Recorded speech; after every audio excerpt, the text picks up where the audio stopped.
Hi friends, మనము gas స్టవ్లో నుంచి flame రాకపోతే ఎలా క్లీన్ చేసుకోవాలనేది ఈరోజు వీడియో చూడండి. ఫస్ట్ మనం ఫ్లేమ్ తీసుకుంటాం. ఫ్లేమ్ వచ్చేది తీసుకుంటాము. తీసుకున్న తర్వాత ఈనో మనం రెగ్యులర్గా వాడతాం. ఈనో రెగ్యులర్గా మనము గ్యాస్ లీక్ ప్రాబ్లం అయితే ఈనో వాడతాం. దాన్ని కట్ చేసి దీని మీద పోస్తాము. దీని మీద పోసిన తర్వాత రెగ్యులర్గా వాడే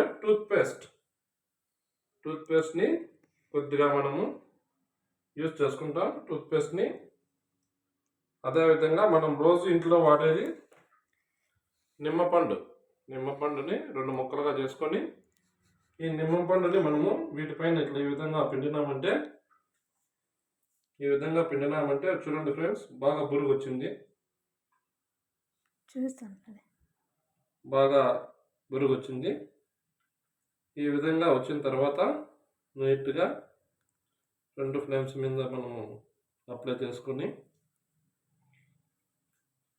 అదేవిధంగా మనం మన ఇంట్లో పాడైపోయినటువంటి ఈ బ్రష్తో మనం క్లీన్ చేస్తాం. జస్ట్ లైక్ మనము దీంతో మనం చేసుకుంటాం కదండి,